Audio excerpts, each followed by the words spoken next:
What's up everyone? So far so good with our application. We were able to list our products here and we can view more details about each product. We are able to change the color here, change quantity and add this product to cart. We also completed our shopping cart where we can increase quantity, decrease quantity. We can remove item from cart. We are able to calculate the subtotal. And also we are able to clear the cart, which is really nice. Now the next step is to add a user in the system so that we can proceed with checkout. And for that, we will be working on an authentication system where we can sign up user, login user, using email and password, and also using Google Sign Up. But before we do that, I want us to create a reusable input field in this particular episode, and then we will be able to reuse it in different sections of our application. So we'll create an input field that looks like this. And before we proceed, I want to remind you, if you need the source code for that entire application or this entire course, it's available on my Patreon, and here it is. You just need to unzip it. So I'll leave a link to it at the description section below, and you just need to join for $3 per month, and you'll also get access to other source codes for my videos here on YouTube. So if you scroll, you'll see we have a lot of other source codes, including PayPal payment, including real-time chat app, including another e-commerce site where we used Redux, and so much more. So join my Patreon to simply support my content, and what you get back all the source code for my videos here on YouTube. And you just need to join for just $3 per month. And also you can give me direct DMs to ask me any questions about the course, and I'll give your messages a higher priority. Now we will be making use of a React hook form to create our input field. So we need to install this. So I'll copy this one and I'll jump into VS Code here. Here I already have a terminal open, but I'll add a new one so that I can install that library. So here I'll paste npm install React hook form and I'll hit enter. So this completed installing. So we'll go to app, then components, and right here we can create a new folder and we will call it inputs. Inside our inputs, let's add a new file and we will call it input, and then .tsx. I hit enter. Stateless functional component, we say input, and right here we can return a div, and let's define an interface for this input. So at the top here, first of all, we can say that this is a client component by saying use client. Then here we will define an interface and we will say input props. Right here we'll have an ID which will be a string. We will have a label which will be a string, and we will have a type. So for this type, we are able to say whether this input field is a text input field, a number, an email, and so on. So we'll have a type which will be a string. We will have disabled, and now this will be a boolean. This should be optional. We'll have required, which will be optional. It will be a boolean. We'll have register, and this will be for React hook form to register this input field, and this will be of type use form register. This will come from React hook form, so click on that to auto import it from React hook form. And then here we will use angle brackets and we'll pass here field values, and also this will come from a React hook form. It's not being auto imported, so we can do it here manually. Field values like that. Then here we'll have errors, and these will be field errors, and also this will come from React hook form, so we can import it right here like that. So this is the interface. So we take these input props and we use them here. So here I'll just say React, then .fc angle brackets, and we pass our input props. Right here we should destructure the different props. We have ID, comma, we have label, comma, we have type, comma, we have disabled, we have required, okay, we have, yes, we have register, we also have required. Finally, we will have errors, like that. I save. So we'll use all these props to work on our input field. So here, for this div, let's add a class name, and we'll have a width which will be full.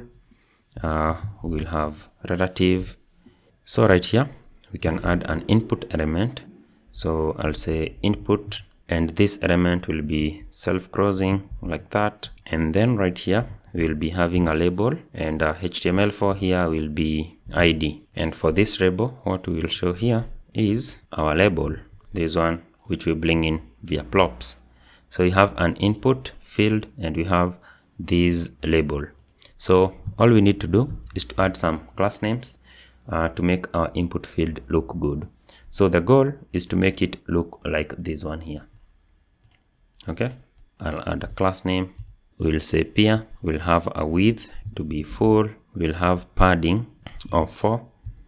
We'll have padding to the top of 6. We will have an outline of none. BG will be white. Font will be light. We'll have a border of 2. It will be rounded. So this is the border radius. We say rounded MD. We'll have transition, and when it's disabled, we will decrease the opacity. So we'll set opacity to 70. And then here, if it's also disabled, set the cursor to not allowed.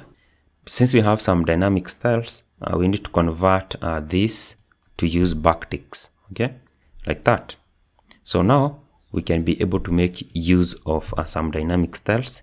And here I'll make use of the money sign, and right here we'll check if we have the errors. So I'll say errors, then use this full colon ID. These errors will be coming in form of an array, and then we access the error for this particular field using the ID.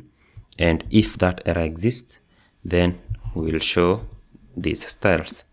We'll say the border is rows, then 400. This is a reddish color, so it will show that we have an error. Else, if we don't have the error, we'll show a border of straight 300. So straight 300, like that. So here, Alt Shift bottom arrow, we check if we have errors. If we have errors, here we'll set focus full colon, and we'll say border rows 400, and right here we'll say focus full colon border straight 300. Awesome. And these are the styles for our input. Okay, apart from the class name here, we need to add more props. So we can add autocomplete. I don't like it auto-completing, so I'll set this one to off. Then here we'll say the ID is ID. Then here I'll set disabled to be disabled. So these are the values that we pass through plops. We'll see how we'll be using them. So right here, let's register our input field. We just need to say dot dot dot. Then here we call register, and this is a functionality for React hook form. And we register our ID. Then we set this field to be required. So if we try to submit this input field, when it's not filled, then it will throw an error. Then with these styles, we'll show that we have an error. Then here, the placeholder will be empty. And here the type, we use type like that. And that's it for this input. So I save to auto format, and these are the various props. These are the various class names. And then here we have this label. We need to add styles for it. The label is this particular name that we show here. Okay. So as you can see on focus, it moves up a bit, decreases in size. out of focus, it comes back. So a really nice style there. We'll come here and we'll add a class name and we'll say absolute. So it will be absolute to this div. Remember here we had set this to be relative. So now the label will be absolute to that div. And then I can make them to appear downwards here for clarity. We'll have a cursor of text. We say text is MD duration. This will be for the animation. So duration here will be 150.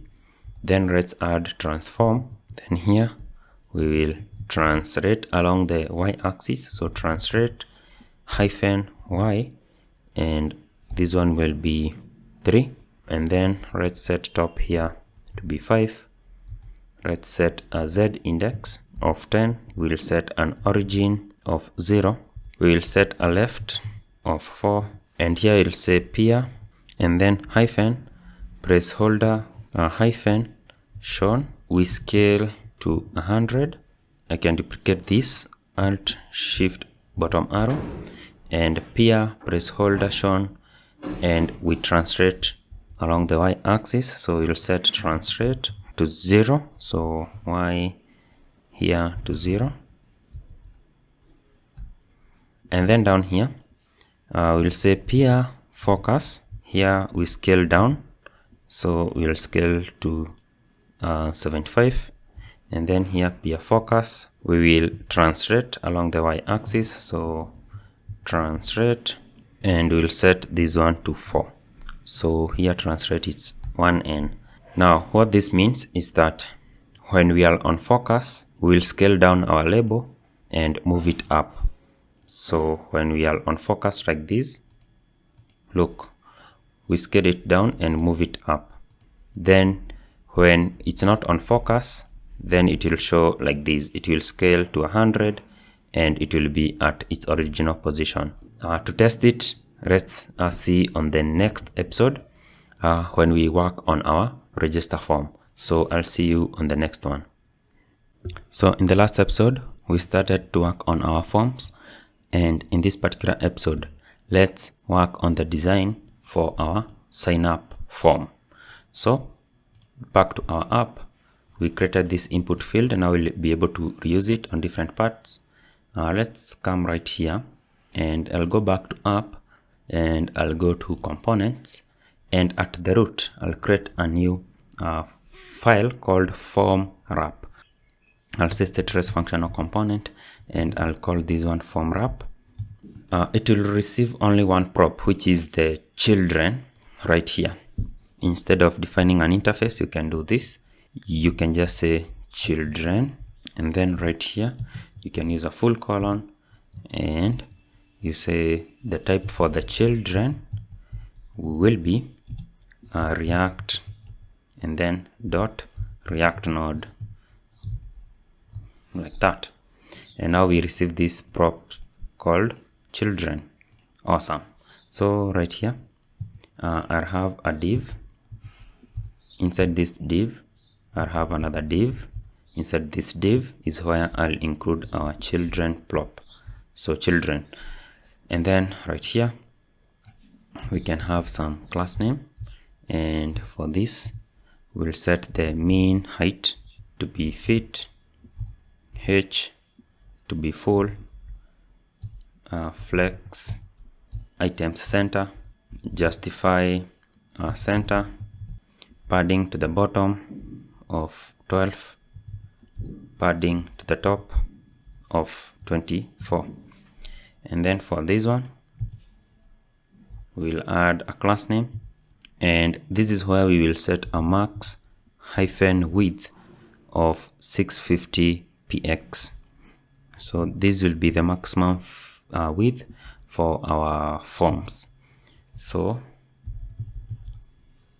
let's include that. We can have a width to be full. We'll display flex. Flex will be column. We'll have a gap of 6 items to the center. Then we'll have a shadow XL.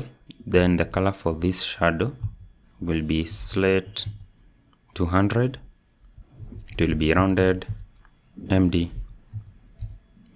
and padding of 4, and finally for larger screen padding will be 8.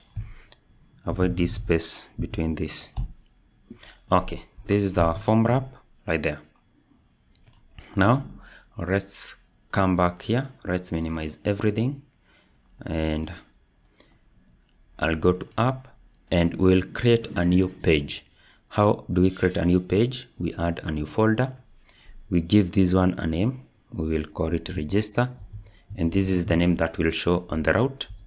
And then right here we add a new file and we can say page.tsx, like that. We say status functional component, we will call this page register.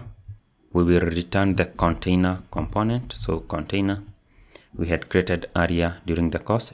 And here you can see we have one from Material UI and one from our components. Make sure it's the one from our component. Then let's cross that right here.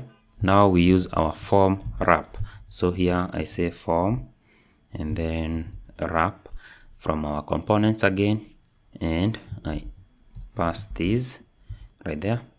And here we'll be passing another component, and that component is now our register form. So inside our register we'll create a new file and we'll call this one register form. So this is our register form.tsx, status functional component, and we create our register form. And let's work on it. This one, this will be a server component. This is where we'll get any data that we want, e.g. the user. And here this will be a client component because it will have interactivity like on click and states. So let's have use client here, and then right here I can include React fragments. Make sure it's React fragments so that our wrapper here will be able to flex all the items that we include in a column. Okay, so here let's add a heading, and this will come from our components. It is self-closing. It expects one plop, which is the title, which is mandatory. I'll have a HR element, HR here.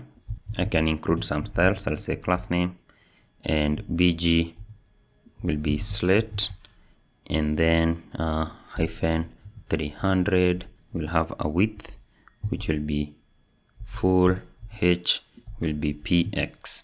Okay, for now let me save, and then let's use this register form right here.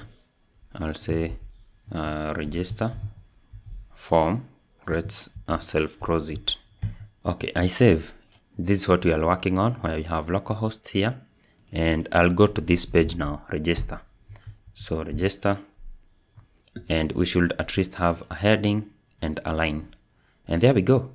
So you can see our form wrap here is having this shadow, and now we have this sign up for eShop and this line. Awesome. Now down here we'll be able to add our input field, our first input field. So let's make use of the input that we created in the last episode. So make sure it's coming from components, inputs, input. Now this expects various plops. It needs to have an ID, and the ID here will be name. Then here it expects to have a label, and the label here will be name. And then here we will make it disabled when our submission is loading. So here we'll be having an is loading state like that. We don't have it, let's add it. So here we'll say const is loading, and we say set is loading, and this one will make use of the use state hook. So use state from React, we invoke it. By default it will be false. So this is loading is the one that we pass here. When our submission is loading, we disable the input field. Awesome. We'll have register, and we'll make it to be register, which we don't have yet. And then here we'll have errors. we will make errors to be errors, which we don't have yet. And then here we will have required. Now for register and errors, we will get this from React hook form. So at the top here, we will get them from our use form hook from React hook form. We'll say here const, and we will destructure register, this one. We will get our handle submit, which we'll use to submit the form. We'll get our form state, and we'll set these to be errors. And all this will come from, we'll set use form. It's not being suggested, but we will import it. We'll say here field values in angle brackets. So that is the type that we are passing. And then we will invoke this and pass some defaults. So this use form will come from React hook form. So here, let's import the things that were not being suggested. So we'll say import, and we destructure field values.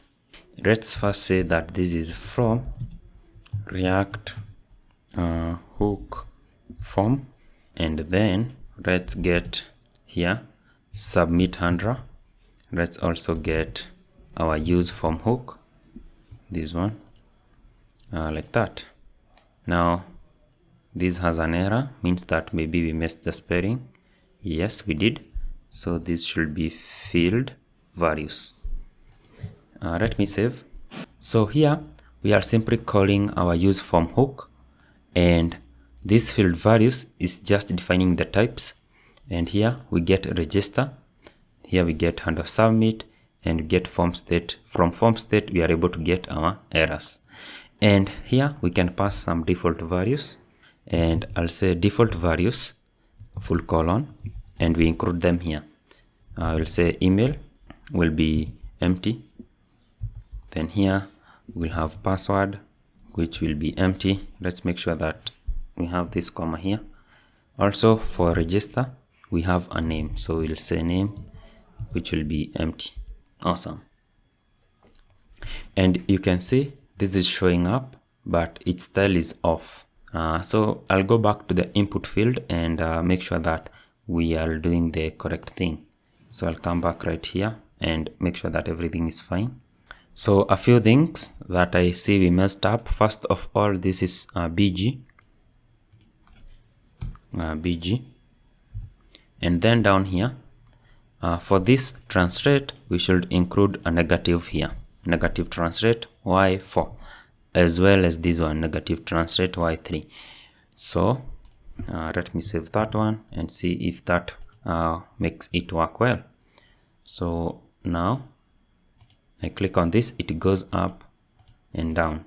Now I don't want this cursor to be disabled, though it is disabled right now. So something is wrong. We should not include space between these two. Okay, make sure this is not having that space, and I save. And now if I click, now it's up and down. Awesome, it's working now well. Also you can see the text for this is not black, so we should fix the text for this one. That is our label. So at the bottom here, we should dynamically display the text depending on whether we have an error or not. So for that here, I'll include the curly brackets and a backtick. And at the bottom here, I remove this one. I include the curly bracket and a backtick. And here we can perform a check. Actually, I'll copy one of these one, and then I'll come right here and I'll paste it. Now this we will say if we have the errors, instead of focus here and border, we'll say text will be rows 500 or 400.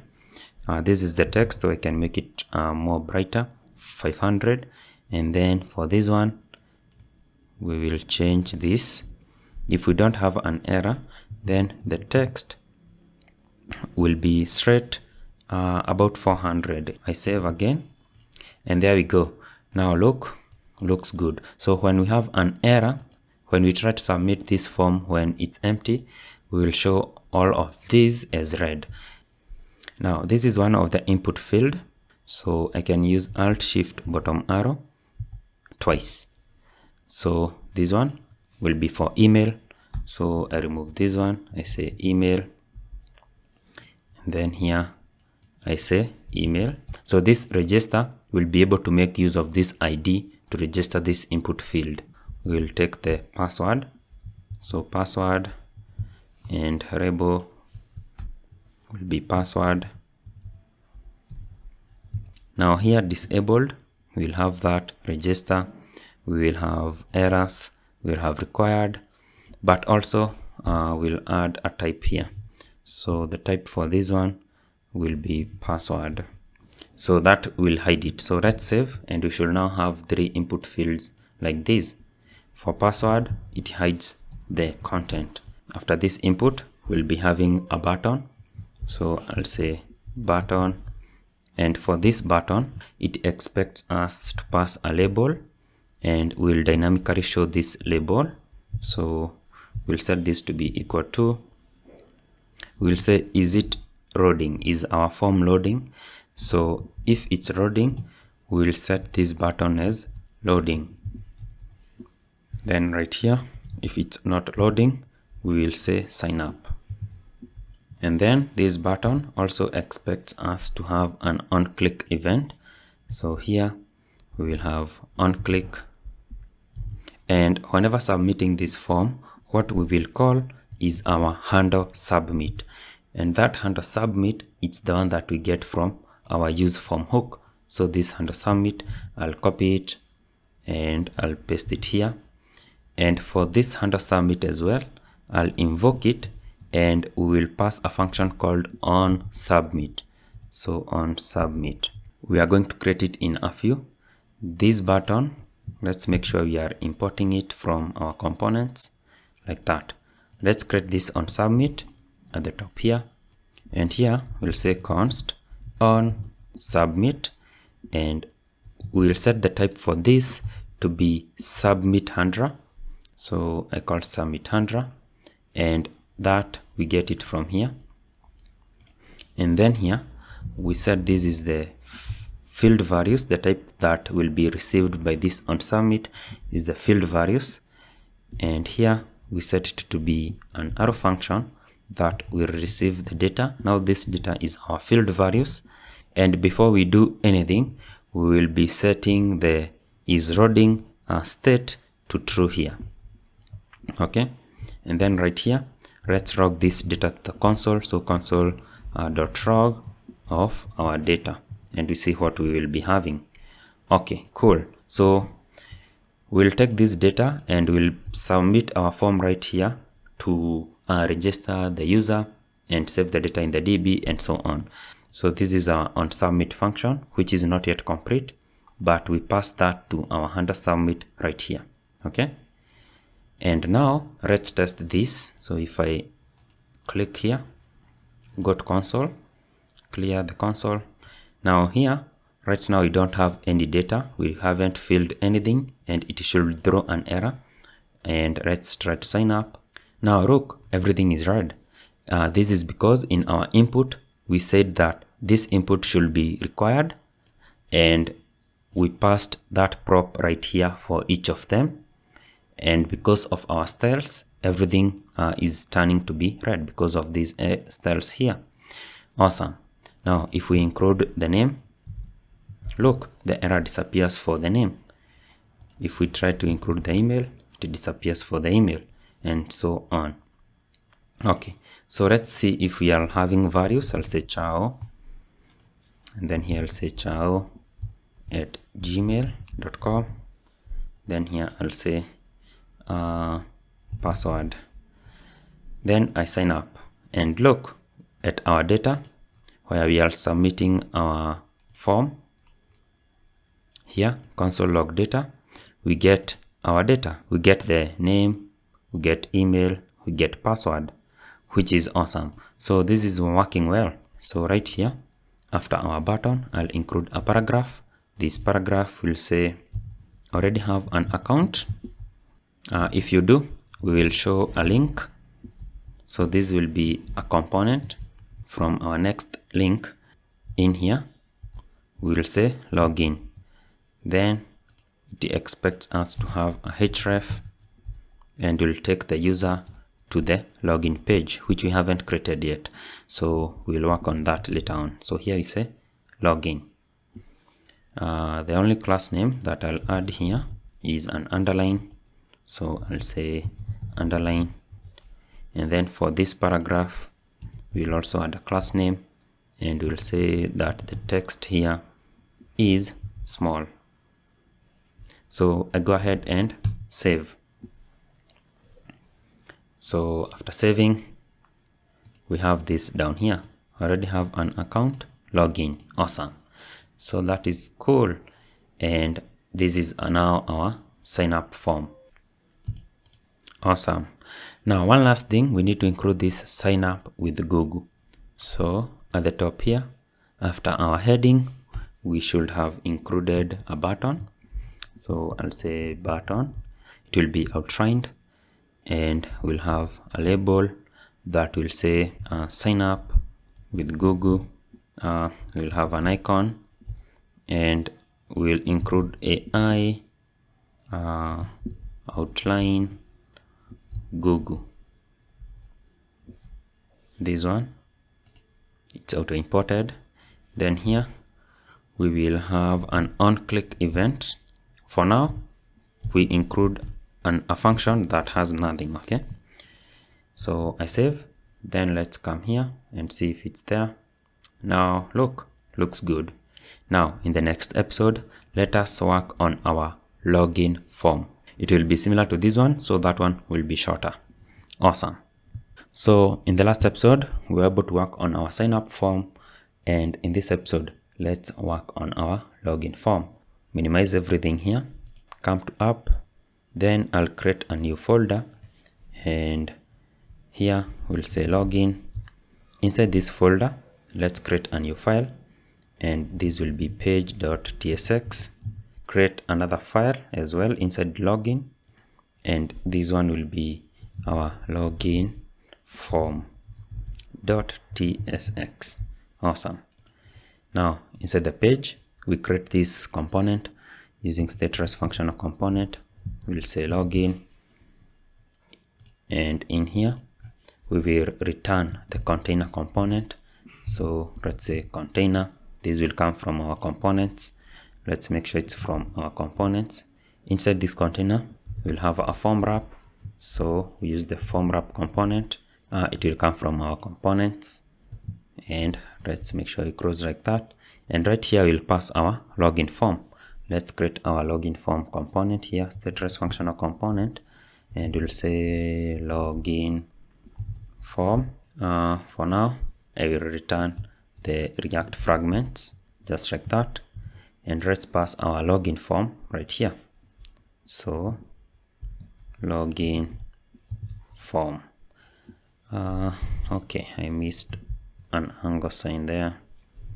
Then we auto import it, and we self cross it. I save, it's auto formatted. This is all we have at the page for now. Now let's jump into our login form here. Now, most of the things that we included in our register will also be available in our login. Okay, what I'll do, I'll actually copy everything from here.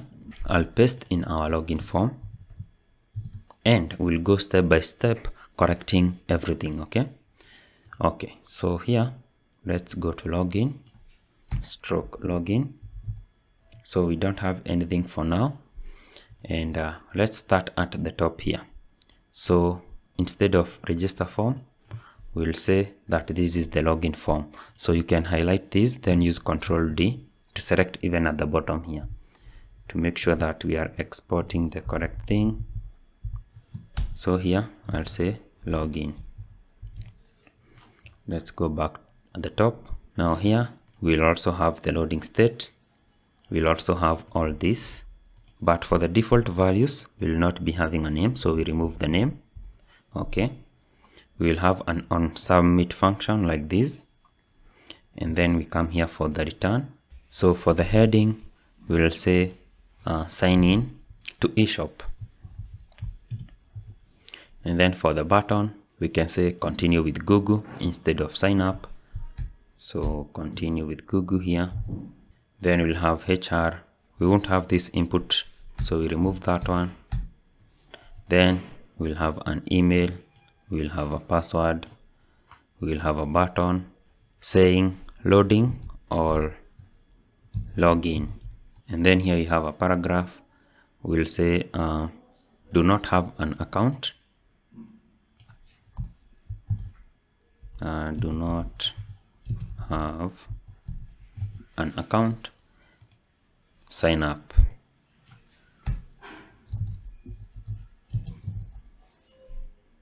Then here, instead of login, we'll say register. Okay, I save. And we should have our login form right here. There we go. So sign in, continue with Google, then email, password, login. If we don't have anything errors, then we have don't have an account, sign up. So if I click on sign up, we go to our sign up page. So I'll see you on the next one. Hello everyone. So in the last episode, we were able to work on our sign in form. And in some previous episodes, we also worked on these input fields together with the registration form. And now I want us to start writing the logic for our authentication. And for authentication, we'll be making use of a NextAuth, and also we'll be making use of Prisma and MongoDB for data storage. So to get started with, in this particular episode, we will create the schema using Prisma for our user. At our nextauth.org, we can go to the documentation and see how we can get started on that. So here, I'll just click on get started, and then you can go to adapters here. And from adapters, you'll see that we have Prisma. So click on Prisma if you are following along with me. And then from here, you'll see that we need to install some dependencies first. So here, I'll copy the first line here. Control copy. Then go to VS Code. Then you can pop a terminal. I'll paste that command. And I'll also add next -auth. And then I'll hit enter. So that command will install those three dependencies. Also, you can see we need to install Prisma as a dev dependency. So you can copy this one. I'll control copy. And yeah, we can install it after this completes. But as this installs, there is an extension that you can install. So here you can search for Prisma, this one here.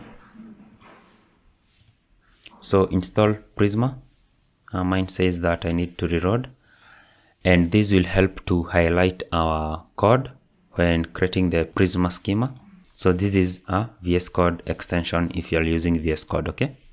Now this completed installing, and I can go ahead and install Prisma as a dev dependency.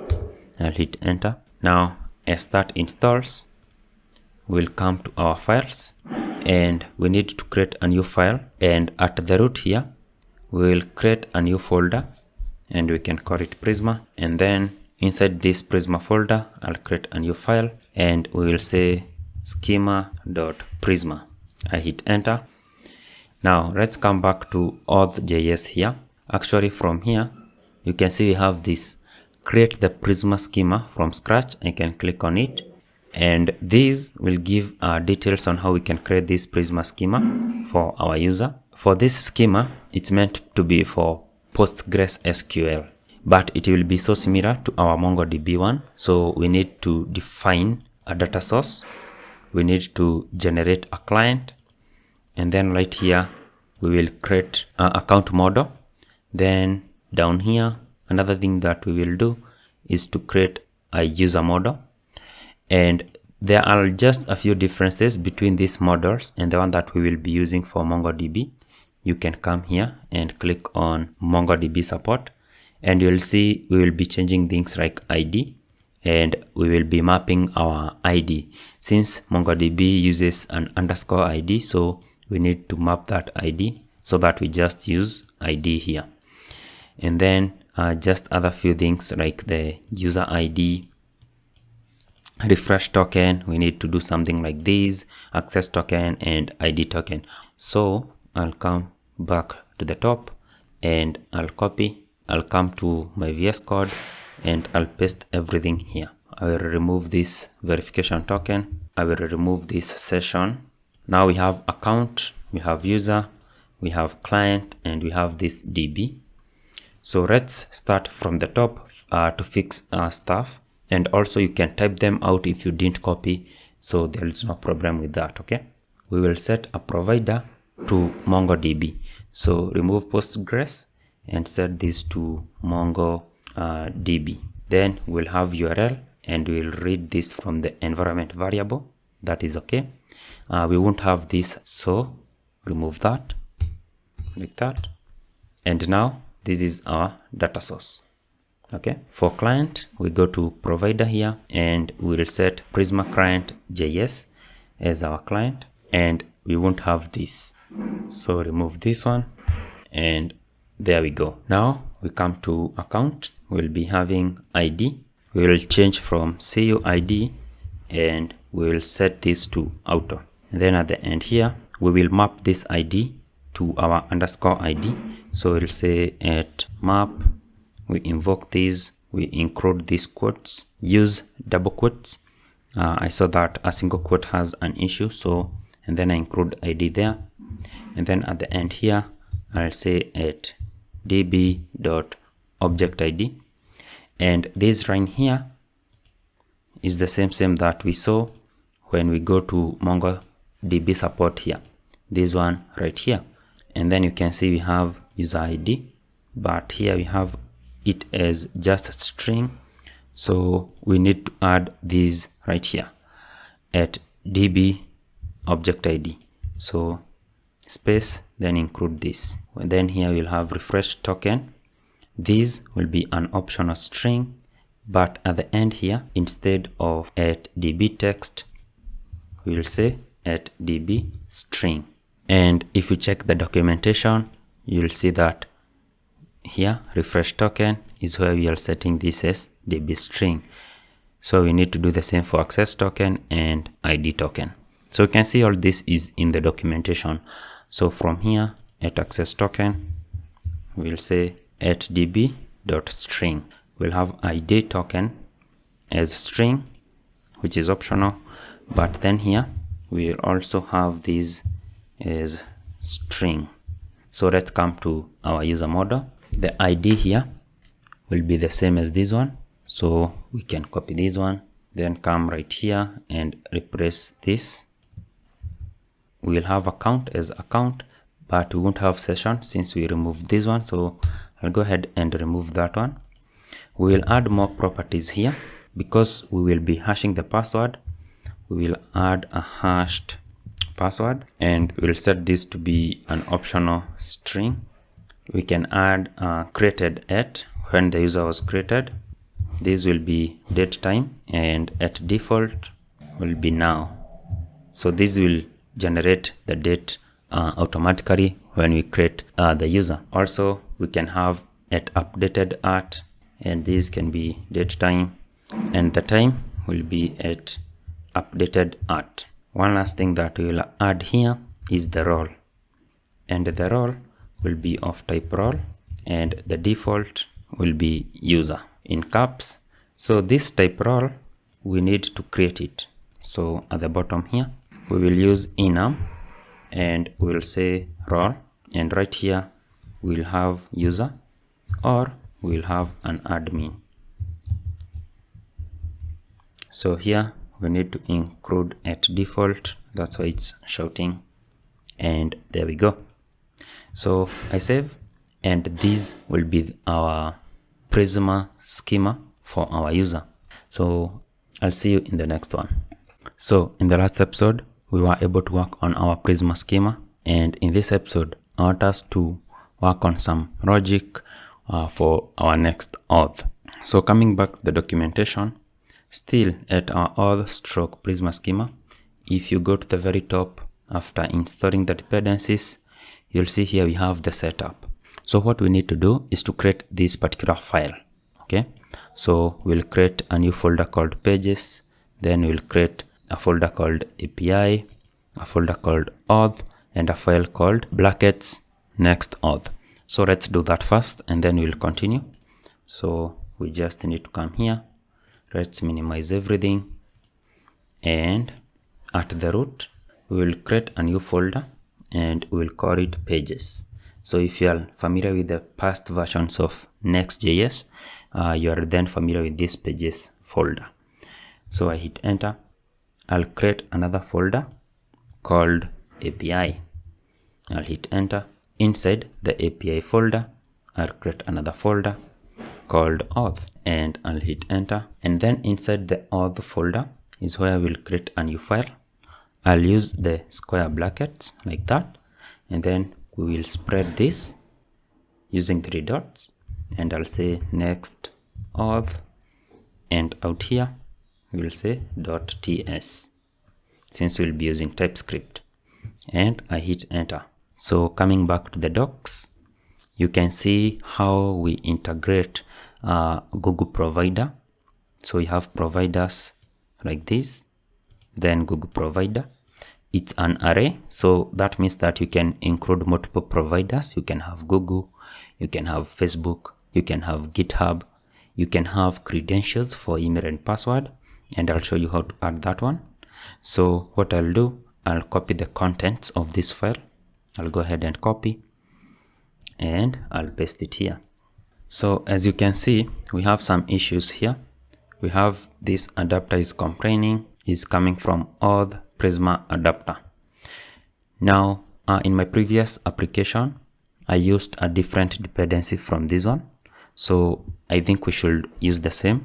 Right here, you can just say npm install, then at NextAuth, then stroke Prisma adapter. Hit enter to install. Once it completes, what you need to do is to change right here from auth to NextAuth. So at next-auth, and then you'll see that this error disappears. And then we have this Google provider. This is complaining, and you can see it's an issue with type. So type string or undefined is not assignable to type string. So here we will load our process.env Google current ID as string like that, and then client secret will do the same. So right here, just add as string like that, and those disappears as well. Awesome. Now one thing that I want us to do is to be able to load our Prisma client globally. So we will change how we are getting our Prisma client. Let's do it right now. Right here at the root, add a new folder, and you can call it libs, and inside this folder we will create a new file which is prisma db.ts, and in here we will import our Prisma client. So Prisma client from at Prisma client, and then we'll declare a global variable called Prisma. So here we'll declare global, we'll say variable Prisma will be of type Prisma client, or it can be undefined.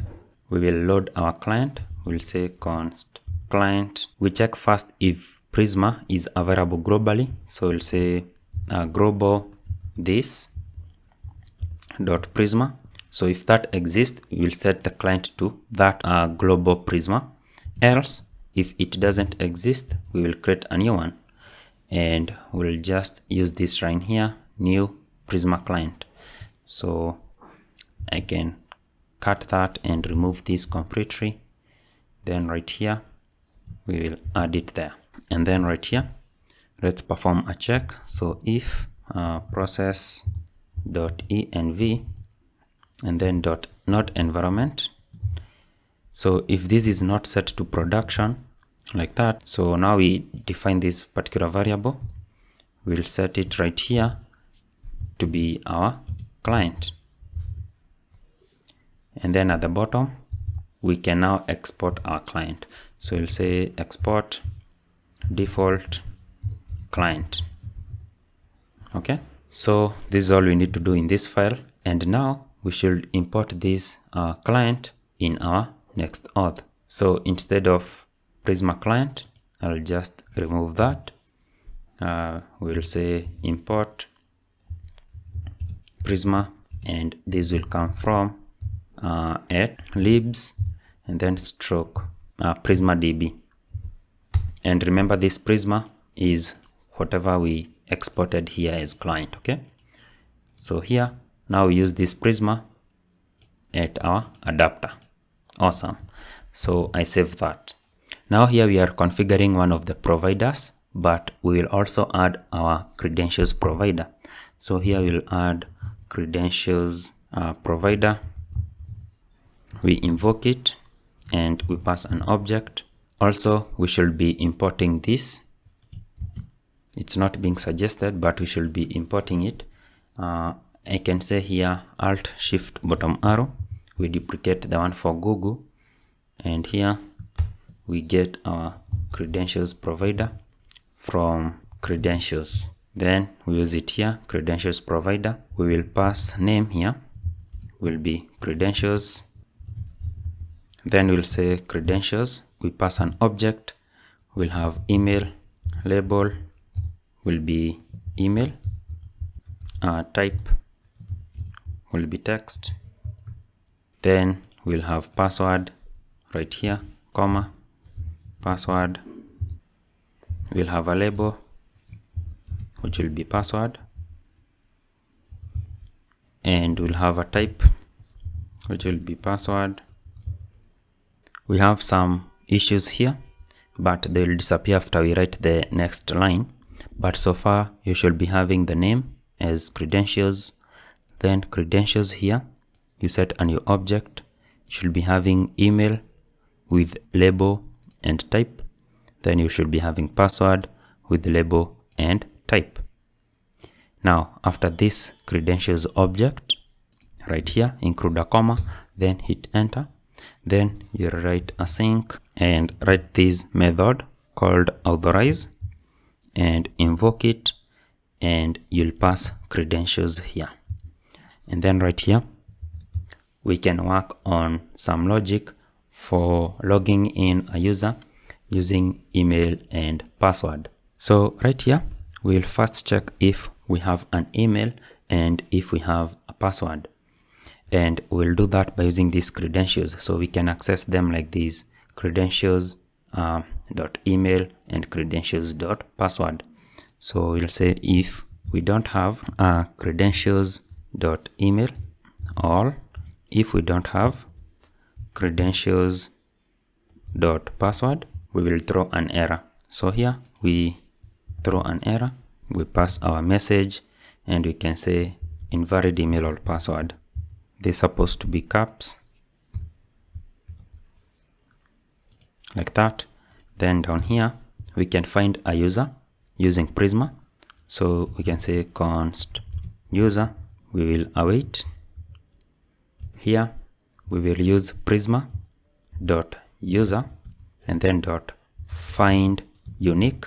So this will try to get a user from our DB, but we have not set up the DB yet, but we will do so in the next episode. So let's just proceed here, and here we can say where email is our credentials dot email. Now let's perform a check. So here I'll say if we don't have a user, or if we don't have a user that has a hashed password, then we will throw an error again. So here we can just copy this one and paste it here. Let's continue down here.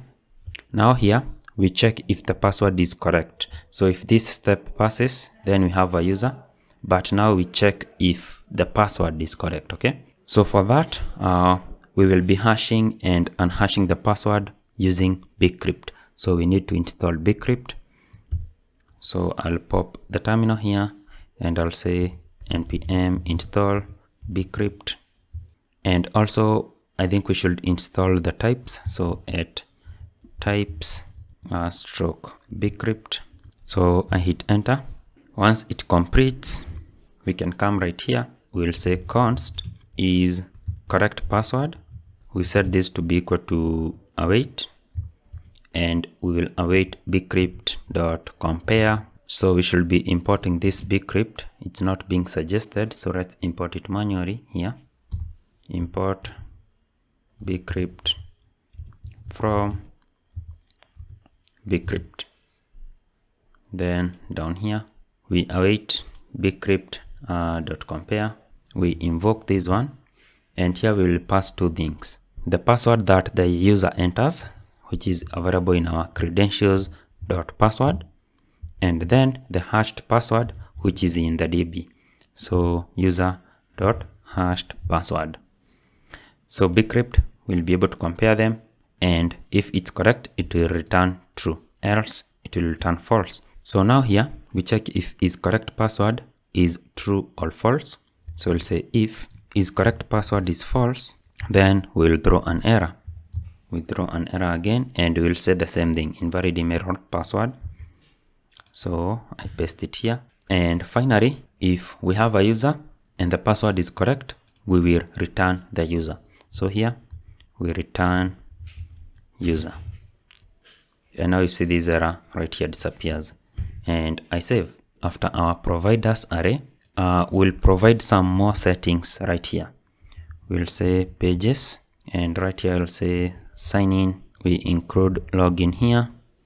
After pages, we'll have debug. Here we'll say process.env, and then .node environment development, and then right here we'll set a session. Strategy will be JWT,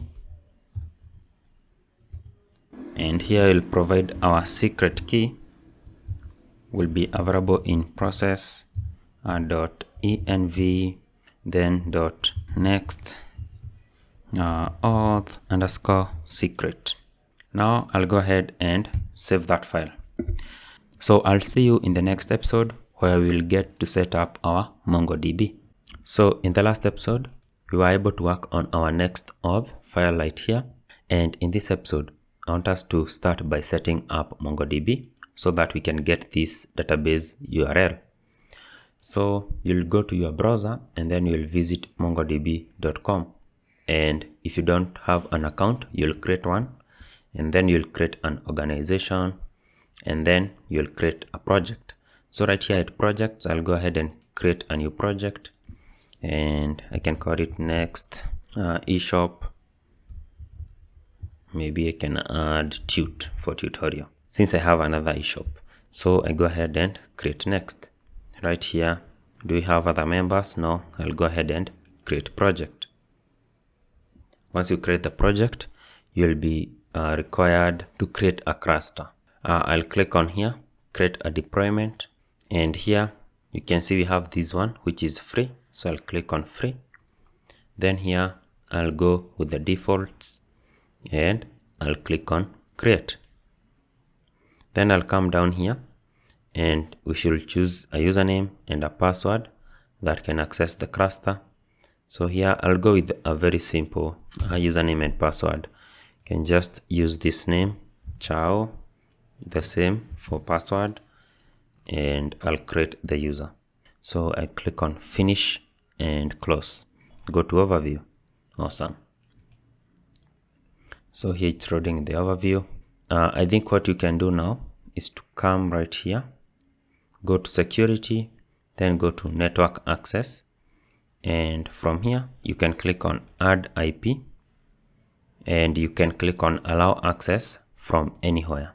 So it will give you this particular IP address, and you can confirm. So that way you can be able to access from anywhere. So here it's still pending. I don't know if I refresh, it will come through. There we go. Now it's active. Awesome. So go to database now. You can see you have all this. You can click on connect. Then you can come right here, MongoDB for VS Code, then you'll get this connection string. So I'll copy that connection string and I'll go back right here. We will create an environment variable. So at the root, add a new file, and you can say .env. You'll have the string that we copied from MongoDB, but you'll set that to this one. So here, before the string, we can paste these, then set equal sign to this. And you can either leave it that way, I think, or you can include it in some quotes. So we should replace this with password. So we'll have Chaoo and Chaoo. That was the password in my case. You'll come right here and you can add a database name. So here I'll say eShop. And don't use my string because I'll be deleting this DB return. Go ahead and create your own, okay? So that one, I'll go ahead and save. Awesome. Now if I come back and close, you can go to browse collections here. This is where you'll see your databases, and you can see we don't have anything. Okay. So now that we have added this DB URL at our .env, we can come to the terminal and you can say npx prisma db push, then hit enter. So environment variable loaded. Here you'll allow access, and let's see what happened. So it has loaded the environment variable from .env, then Prisma Schema loaded from Prisma Schema. Your database indexes are now in sync with the Prisma Schema. So now if you come back here and you click on refresh, you'll see that we have a database called eShop, and that name is coming from our connection string right here, this one. And then here we have now account and we have user. So that means that our Prisma and MongoDB connection is working. We can go ahead and create an API that will allow us to create a user. So let's see how we can do that. I'll minimize everything. So to create an API in Next13, we need to come to app, then you'll create a new folder and you'll call it API. Inside this folder, you'll create another folder and we can call this one register. Inside register, now we can create a file and you must call it route.ts.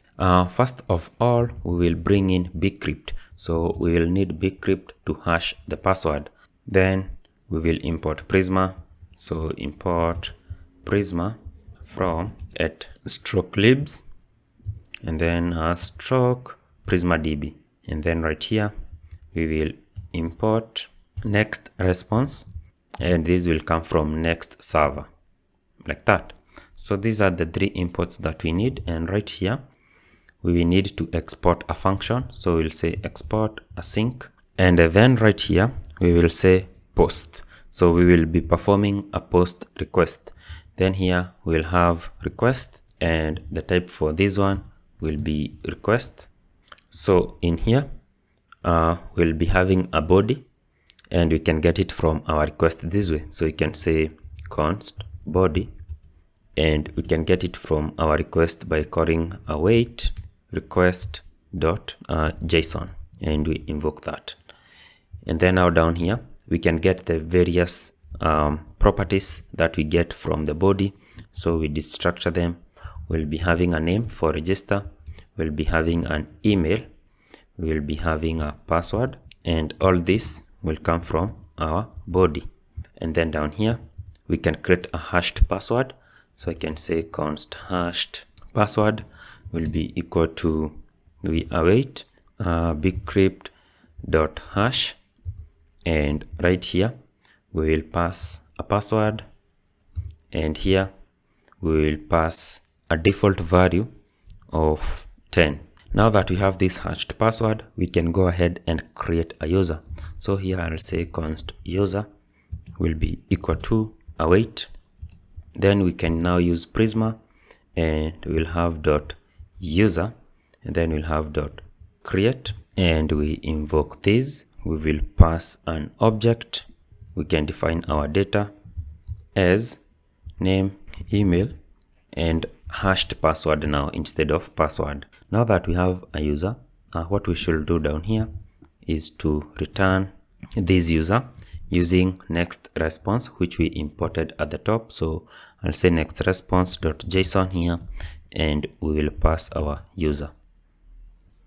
So now we have an API route for creating a user. And now what we will do is to call this API, pass the various data, and be able to create the user.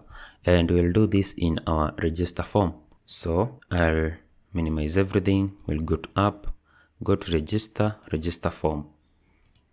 Here we had created the form and we were able to get the data right here at our on submit. So to perform the request, I'll be making use of Axios. You can make use of fetch if you want, but I like Axios. So I'll go ahead and install it, npm I Axios. I'll hit enter. So once it's done, let's hide the terminal and let's come here. So Axios, let's click on it to auto import it. Make sure it's imported right here. Then here we'll make a post request. So we'll say .post. We invoke this one. We pass our API endpoint, which will now be stroke API, then stroke register. So this will hit our API here, then stroke register, and it will get our route. And since here it's a post request, then it will load this function which we created here. Okay. Then here let's pass the data. Now this data will be now our body. So it will be accessed right here, and we can destructure name, email, and password from data. Since this is an async action, we can tap the .then method. So we can say .then. This will be called when that request is successful. We pass an arrow function, and here we will toast a message. So we'll say toast.success account created. We will log in the user after we successfully create the account. So we will call sign in method, and this method will come from NextAuth. So it's not being suggested. So let's go ahead and import it manually. We will import with this structure sign in, and this will come from next-auth, then here stroke React, like that. So here we invoke this. We will sign in using credentials. That is the first parameter. The second parameter, we call an object and we pass the credentials. So we'll have email here, and the email is data.email. We will have the password. The password will be data.password. We will set redirect as false. Now, once this sign in with credential is called, at our next auth, it will make use of this logic to sign in the user. Back to our register form. So this is also an async action, and we can tap a .then method right here. We pass an arrow function. This one will have access to a callback, and right here we'll check if our callback.ok is true. So if this exists, it means that we successfully logged in the user, and now we can redirect the user using router.push, and we can take them to our shopping cart. And then right here we can call router.refresh, and right here we can toast a message. So toast then .success, and we'll say that this user is now logged in. Then we can check for the error. So after our if statement here, we can perform another check. We'll say if our callback.error, we toast an error. So we'll say toast. Then here we'll pass callback.error. And this error can be any of this: invalid email or password, invalid email or password, or any other error that might occur. So you can see here this router is complaining since we don't have it, we haven't defined it yet. So right here we can say const router is equal to use router, not user, use router. This will come from next navigation. So let's click on this one to auto import it, and we invoke it, and that error should disappear. We have another error here. Okay, we should include this outside the router, sorry. So let's take this out here and save. Awesome. So this is it. Now one last thing that we should do is to handle the error for this post request here. So after this .then method here, at the bottom here, we should have a .catch. Okay, so here we should say .catch. We invoke it, we pass an arrow function right here, and we can toast something. So we'll say toast.error, we invoke it, and we'll say something went wrong. So make sure it's before this curly bracket.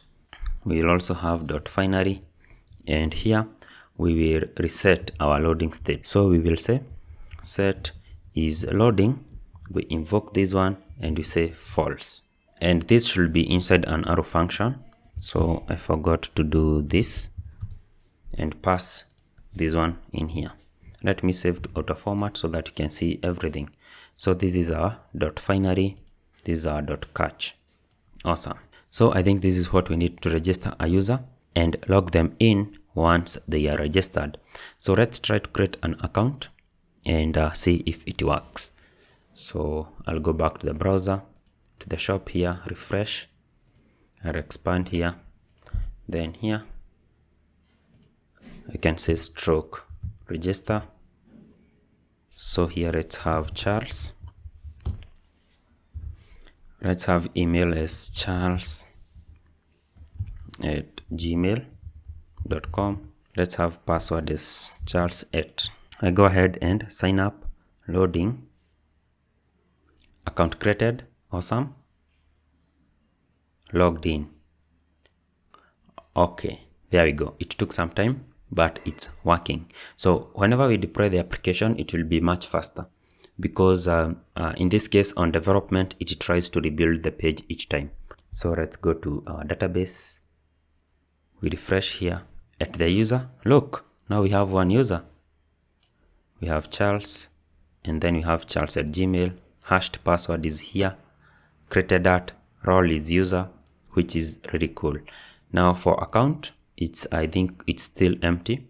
This will apply when we make use of a third-party login, e.g. Google. So we'll have that later on. Awesome. Let's work on this user menu. I'll go to app, then we go to components, navbar, and we'll add a new file. We'll call this one usermenu.tsx, status functional component. We'll say usermenu. Let's have React fragments. Let's come back to the navbar, and we will replace this user menu with our user menu component. So here, user menu. I save. Now right here, we will have a div, and we will be having another div. So let's add a class name, and we will set this as relative. We will set a z index of 30. For this one, we will be having an on-click event. So on-click, and that means that if we have an on-click event, we should mark this component as a client component. So use client there, and right here we will toggle open. So toggle open.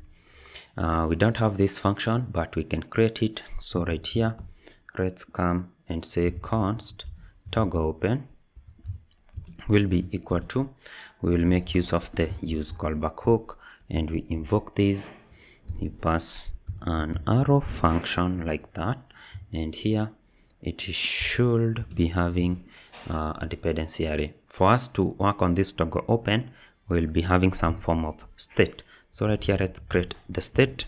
We'll be having is open, and also set is open. And right here, we'll set this to be equal to use state.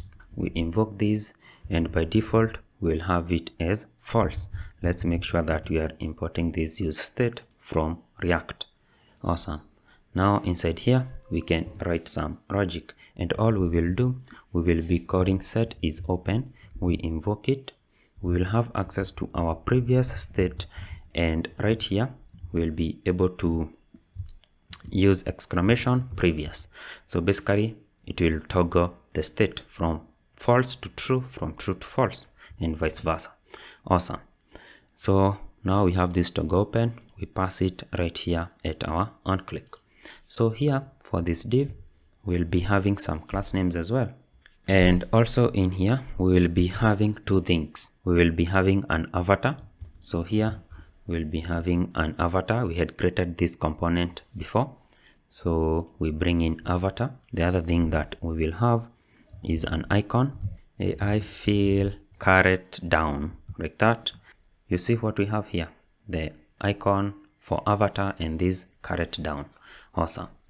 So we can add some classes to style this section. So here we will have a class name. Padding will be 2, border of 1px, border as straight 400. We will flex in a row. We'll have items at the center. Gap will be 1, rounded will be full, or you can use MD. We'll have a cursor as pointer. We'll have hover. We'll set the shadow as MD. We'll include some transition, and finally we'll have text as straight 700. So I save, and this should be arranged nicely. There we go. We don't see the border. So what did we do wrong? Okay, it's there now. It took some time to load, sorry. So we have this, and we are able to click it, and whenever we click it, whatever it's doing, it's changing the state for this is open. So now we can use this state to show something right here. So after our div here, right here, we will conditionally render our menu. We will include the curly brackets, and we will say is open, and we include these brackets, hit enter, and here you can include a div class name. It will be absolute now. We'll have rounded as MD. We will have shadow as MD, fixed width of 170 px. We'll set BG of white. Overflow will be hidden. Let's have right of 0. Let's have top of 12. Let's have text is small. Let's have flex. Let's have flex column. Let's have cursor as pointer. So whatever we are creating here is this menu right here, this one. Okay, so when we click this, we open this particular menu. We'll also have a backdrop, this area where which you click, it also closes the menu. So let's proceed down here. I will include a div here, and the links that we include here will be for our login. When we are logged in, we will see these links. We will pass a link component from next link. It expects us to have a href. We will start with the orders here. So we can create a reusable component that we can use right here. So what we can do, we will come to the navbar. We will create a new file called menu item.tsx, stateless functional component, and we can call it menu item. It will be able to receive some props. So here we can define an interface. It will receive children, and for children this will be React node. It will receive onClick, and for this one it will be void, so it won't return anything, and we'll receive them right here. But first of all, we shall make it to be aware of the props. So react.fc here, angle brackets, and we pass our menu item props with the structure children and onClick.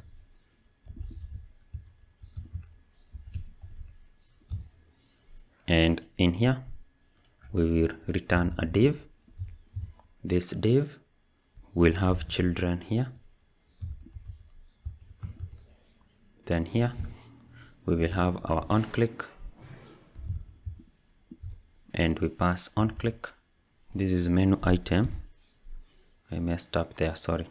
So let me save to auto format here. And we will also have some class name, a few of them. So padding along the x-axis will be 4 and padding along the y-axis will be 3. And on hover, we'll change the BG to neutral 100. We'll have some transition. I save. So this is it now for our menu item. We'll make use of that component right here at our link.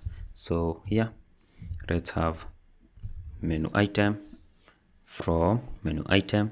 For the children, here we'll pass your orders as the text.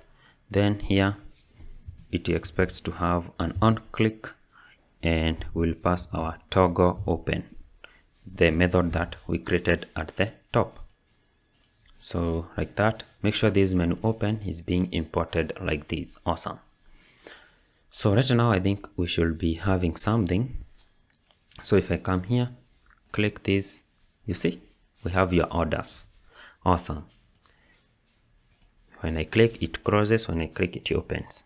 So Alt Shift bottom arrow, this will take us to the admin if we are logged in as admin. So we'll say stroke admin. Also here we should have said stroke orders like that. Then here we will have admin dashboard. I save, and if I happen to click here, we see admin dashboard. After this, we will just pass menu item without a link because we won't be going anywhere. We will be logging out a user. So here we'll have menu item. We'll simply say log out. For the on click, we will make use of an arrow function. We pass like this, and we'll pass two functions in here. We'll have toggle open, and also we will sign out. So sign out, we have a method from our NextAuth. So when we call this method, we will sign out the user. We invoke it like that, and make sure you bring it in like this. Awesome. Now these links will show when we are logged in, but we have other links that will show when we are not logged in. So after this div, we can group them in another div. So let's group them div. So this will be simple. We can copy one of these, and we'll have only login and register. So I'll paste twice, save. Let's fix each of them. Here we will be having login, and here we'll simply go to login. For this one, we'll be having register, and here we can simply say register. So this will show when you are not logged in. So we'll dynamically display them later on. We need to create what we call a backdrop.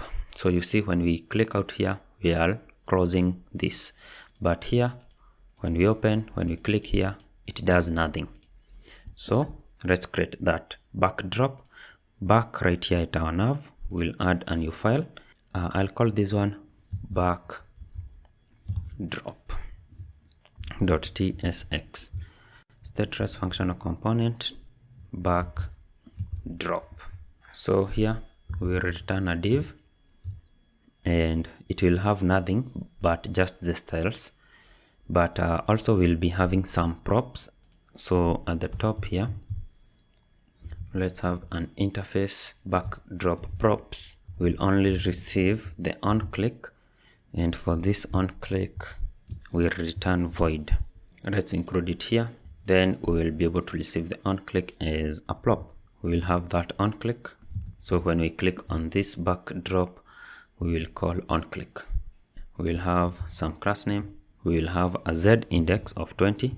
We will have a BG straight 200. We will have opacity as 50. We will have a width of screen. We will have a height of screen. We'll have fixed here.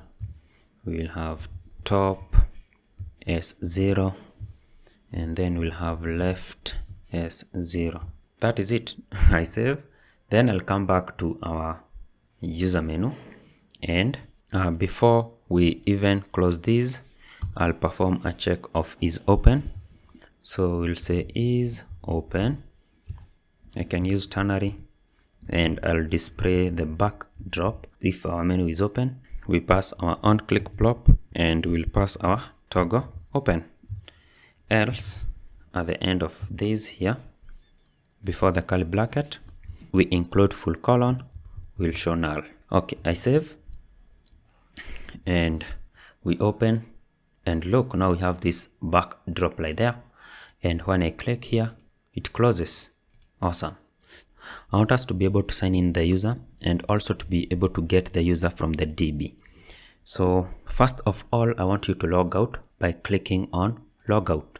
Okay. For some reason, it's giving me this redirect logout. So let's go to our NextAuth right here. We had included this NextAuth secret. This should be a JWT secret key. So let's come here at the .env file, and we add it here. You can just name it anything. In this case, I'll say eShop JWT. You can make the key as complex as possible, but in this case, for education purpose, it can be as simple as that. Back to our NextAuth. Whatever we included in this NextAuth function, it's called auth options, this particular object, and we will be needing this particular object to get our user from the DB. So you can highlight this object that is in here, then you cut it, then right here we will export it. Export, and we'll say const.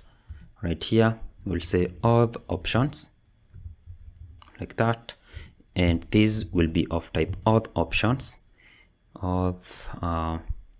options, and this will come from NextAuth. It's the type there.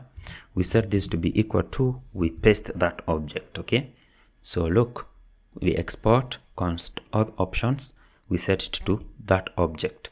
Then down here, this NextAuth still expects us to have this object, so we can just say auth options right here, and it will still work as it is required.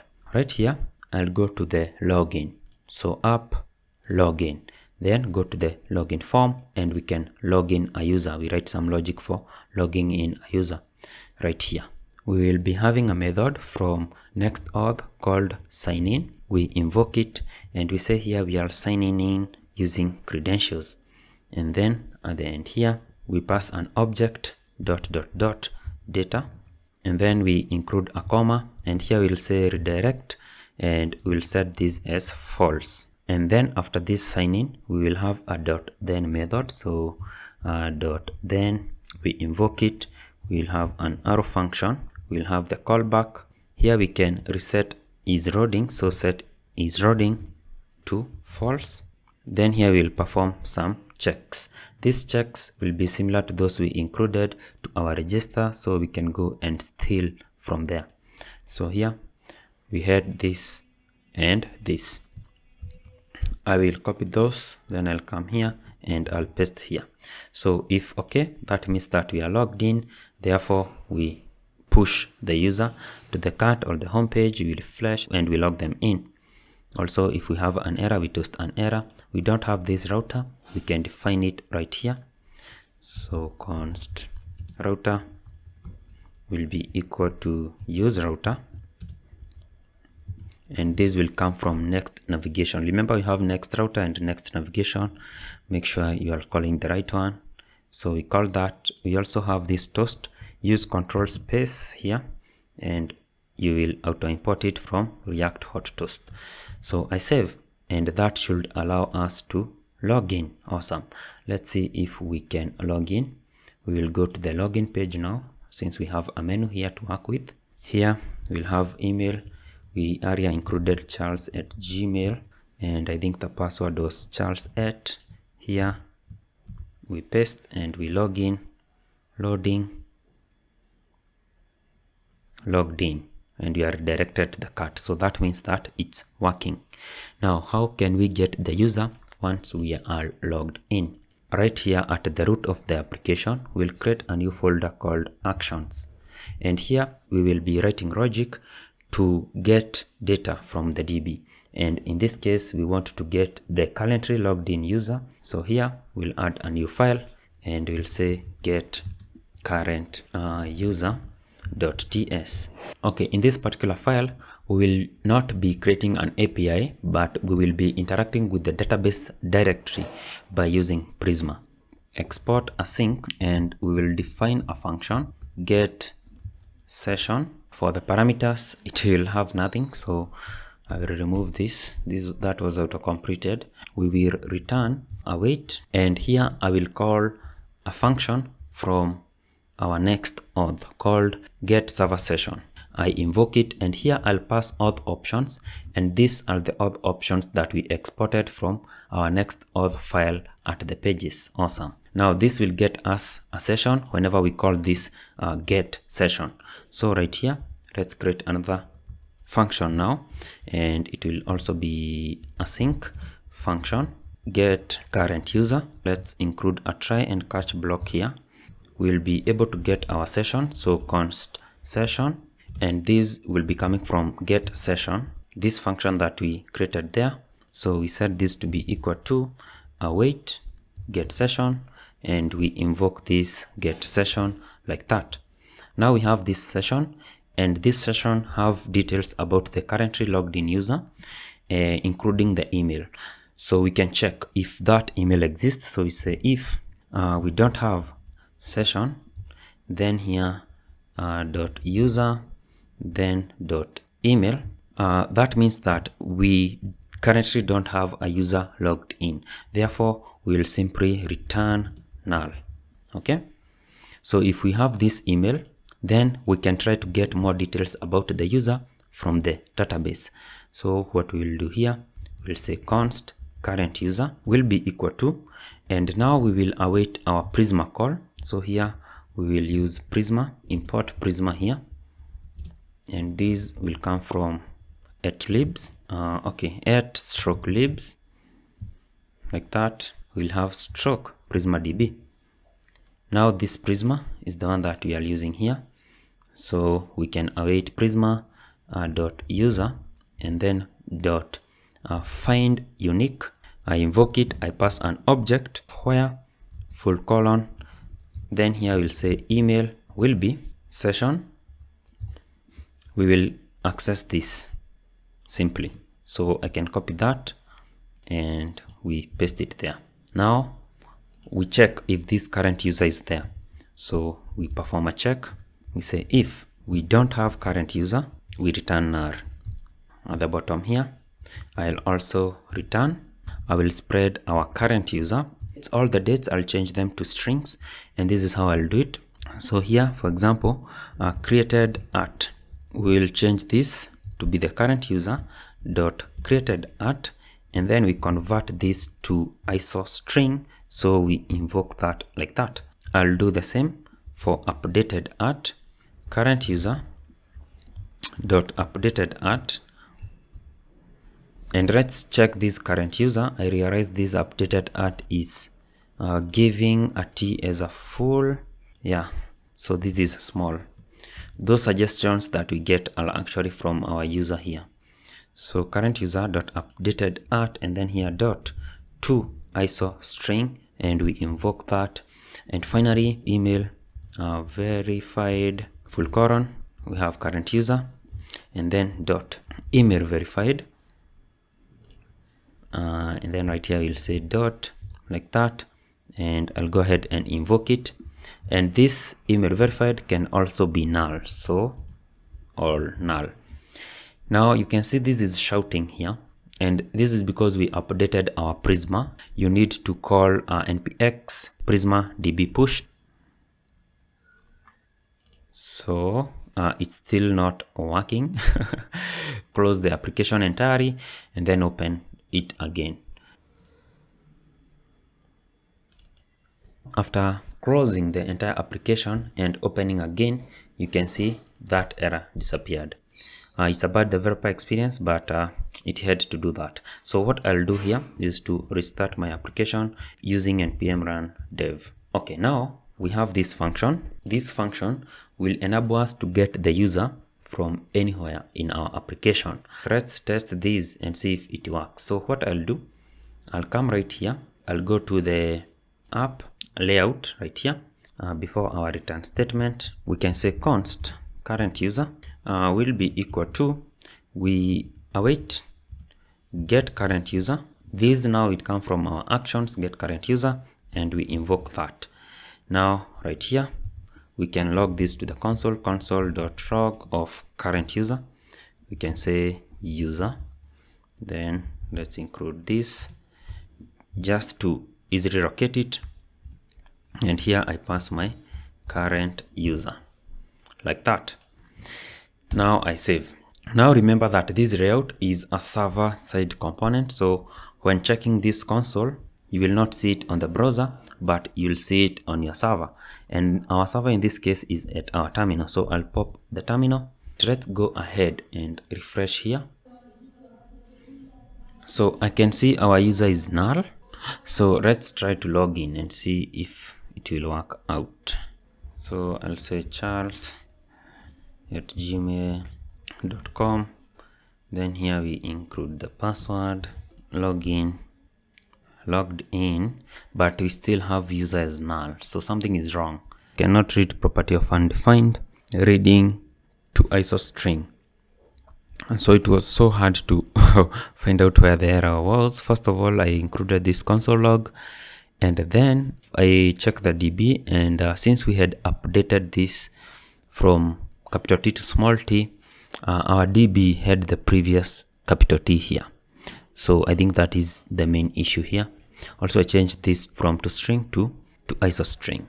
What we should do, we have this next. This is usually the cache. So what I want us to do is to remove it. So Control D, you can remove that. And then I want us to run the command npx prisma db push again, and I'll hit enter. So the database is already in sync. I will start the application npm run dev, and let's delete our DB actually, and we'll create a new user just to make sure that everything is okay. So I'll delete this current document here. So document deleted, and from the app here, I'll also click logout, and let's go to register. Let's register the user again. So I'll go with Charles,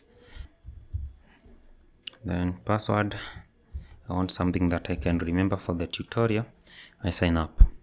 Let's see, account created and logged in, and now look, we are able to get our user. So now I would like us to dynamically display these links depending on whether a user is logged in or not. So since our navbar is a server component, I can use this particular function directly there. So from the layout, I'll just remove this, save that file, and exit. Then I'll come to the navbar, and before my return, I can paste it here, and we make sure to import this GetCurrentUser from our actions, and there we go. So I can remove the console log, and we should pass this user to our user menu.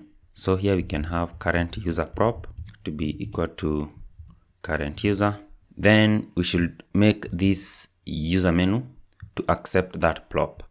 So by the way, if I hit Control and click on this, it gets me to the user menu component. Okay, so here we'll be accepting the current user, but we should define an interface for this one. So here we'll have interface, user menu props. Here we will have our current user. Here we could have used the types from Prisma, which is user, but these will not work. At our getCurrentUser, we changed some of these types here to string, and in Prisma they were dates. So we can create a separate type that we can replace right here. To do that, we can come to the root of the application. We create a new folder. We can call it types. We can create a new file. I'll call it index.ts. So here we will export type. We can call it safe user to be equal to. We will call omit angle brackets. we will pass our user from Prisma, a user comma, and here we will omit these fields. Created at, we use a pipe here, updated at, we use a pipe here, email verified, and then out here, and we add these types now. We will have created at, and we'll set this to a string. Here we will have updated at, we set this to a string. Email verified, we set this to a string as well, and I go ahead and save. Now in our user menu, instead of using user here, we can use save user from our types, and here we'll have react.fc angle brackets, and we pass our user menu props. So now we have our current user here, and we can make use of this current user to dynamically display these links. After we call is open, and then after this first div right here is where I'll dynamically display them, and we'll have our current user. So if this exists, we want to show those links that should be there when we are logged in, and we had already divided them into two divs. So this first div is for logged in, and I can cut that and include it here. Else, so we use a full colon here, we include these links that are for a logged out user. So I cut those and I paste them there. Now I save, and if I preview, this should change. Since we are logged in, we have now your orders, admin dashboard, and logout. Awesome. And another thing that I will add before our logout here, I'll add a HR. So here we'll have a HR, which will be self-closing tag, and that will create a line right here. There we go. So now we know this is logout. Then this up here, you can have even more links like profile and so on. But in this case, we have this. This is awesome. So navbar is complaining. Why? So for email verified, we should have said string or null. That's why I think it's complaining. Also in the user menu, I should have said safe user or null. Okay, why is it still complaining now? There is one mess that I did, and if I check this, you can see here we have updated at as string, and here we have update at as date. So in my Prisma, I had mistyped this to update at instead of updated at. So basically we can change this value for Prisma, and again it will give us a lot of issue. We'll have to create a new user and so on, so that to correctly update the types. So at the moment, I think I'll just ignore it and change the value here to update at instead of updated at. And then, so here we change to update at, and also here we omit update at. That was like a typo. Awesome. So now it's working there. And the next thing that we can do is to protect our routes. So for example, we should not be able to access the login page or the register page when we are already logged in. So let's do that.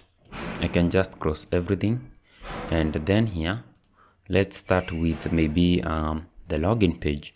So we'll go to app and then login, then we have the page here. We just call const current user to be equal to, we await get current user, and we invoke that. If we do this, it expects us to have an async function here. So we change this to async. We will pass this user to our login form. So here we'll have current user, and we set this to be equal to current user. So I save this file. It complains since it doesn't expect that plop, so we can go ahead and make it aware of the plop. So here we will define an interface, login form plops, and we will accept the current user, full colon, this will be a safe user, or it can be null. We pass it here, React.fc, angle brackets, and we pass our login form props. We destructure our current user, just like that. And now, before we return anything, right here, we check if we have the current user. So if we have our current user, let's go ahead and return immediately here, and we will return a paragraph. Here we will say logged in, and we can include a message of redirecting. Then here we can include a class name, and we will say text to be at the center. I'll save, and you see when we are logged in, it will call this logged in redirecting. Now we must make this redirecting to work, and for that we can make use of a use effect. So at the top here, maybe after our hooks, we will call our use effect. So we invoke it, we pass an arrow function real quick, and at the end here we should pass the dependency array. And now this, when the page first loads, we will check if we have our current user. If we do have the current user, we will go ahead and perform a router.push, and we'll push the user to either the home page or the cart. I like to push them to the cart, and then they can start shopping from there. And then right here, router.refresh, and we save. So it will say redirecting, and then it will take us to a different page, which is the cart. You see, we are at the cart. So if we try to access login here, I'll say login. It will say logged in redirecting. So we can see those login form, which I think it's better. And we can do the same for our register. So at register here, so this is the register form, but we should also have this register page. So from the register page, we get the user like this. So I'll copy this one, and at the register, I'll get the user. Let's make sure that this is coming from actions. Let's make sure that this is an async function. Let's pass the current user as a prop. So current user, and we set this as a prop here, current user. So the type here will be similar. So I copy that, come to register form. At the very top, after our imports, I define the interface. Now this will be register form props. So we say register, and then this will be safe user, and it comes from our types. Then here we include React.fc. We'll have now the register form props, and we can successfully receive our current user. When we get the current user, we can check for if the user exists. So at the form here, first of all, I'll save this one, and I'll go ahead and close it. Then at the bottom here, before our return statement in our register form, we check if we have the user. Then we'll say logged in redirecting, and we'll also include the use effect to redirect the user if they are logged in. So I'll copy that, and I'll come at the top. After our router, we paste that use effect. We make sure to import this use effect from React. So I'll save, and yeah, that should work, I guess. So let's go to register here. It's loading. So logged in redirecting.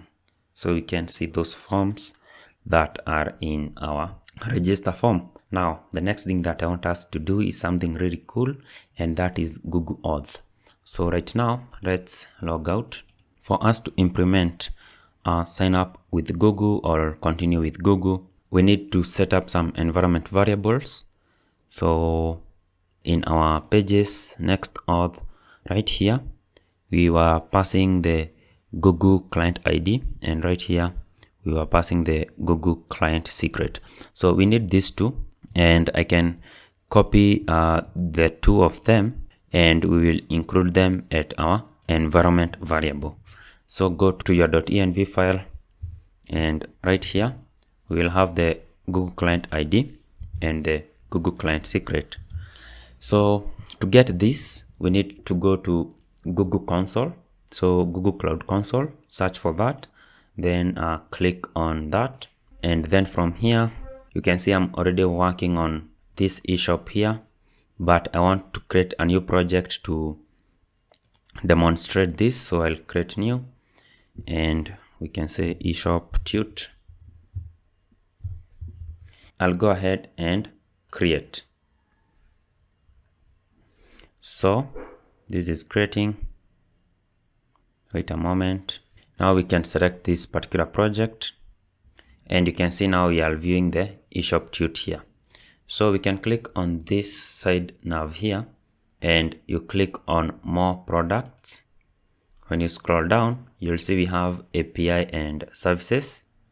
So click on auth consent screen. Right here, we'll go ahead and create an auth consent screen.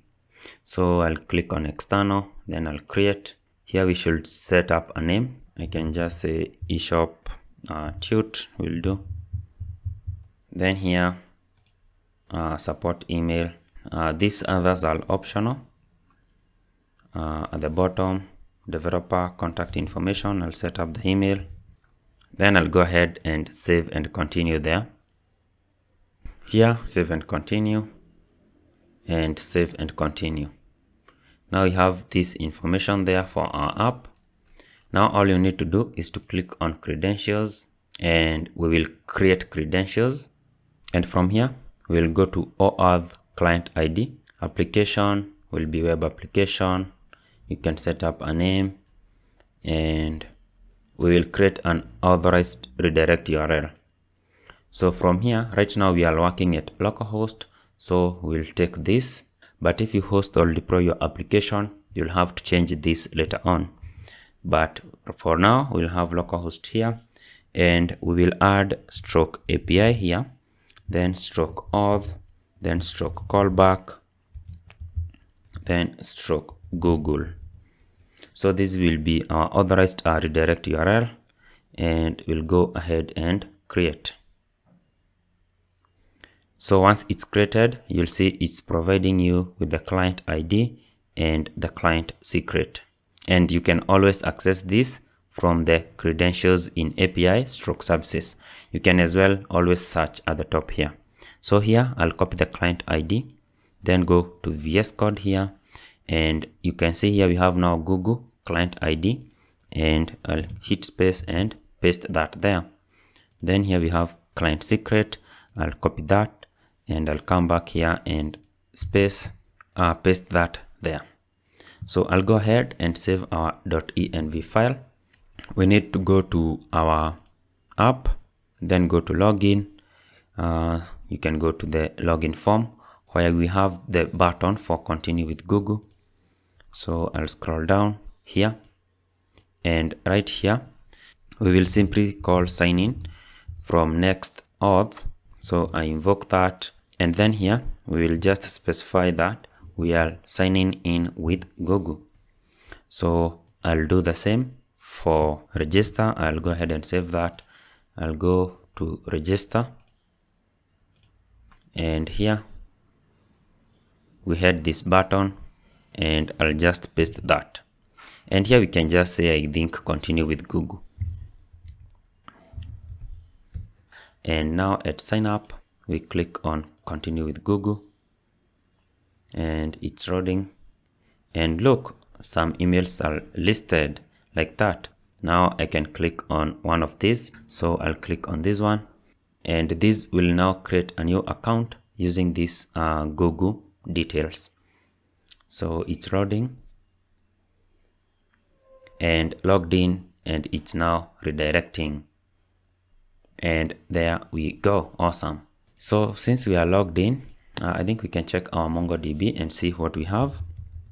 So here I'll click on view database deployments. We can go to browse collections, and now at our account you can see we have one account here, and now the type is OAuth provider is Google, and we have all these other details like access token, expires at, and so on. And at our user, now we have 2 accounts. We have this one, which is now from our Google, and we now even have this image which we can use to show at our menu here. So let's do that. So we can just go to the navbar, go to components, navbar, then UserMenu. And from here, I think we had added an avatar. At this avatar, since we have our current user, and our current user now can either have the image or not, we can just call src, and right here we'll call our current user, and we'll say .image, and I'll go ahead and save. Now that avatar will show here for that Google icon. So it's loading, and there we go. We have that avatar right there showing that we are logged in. So I can log out and I can continue with Google at any time. So that is it for Google Auth. And from here now, we can work on this checkout and process payment using Stripe.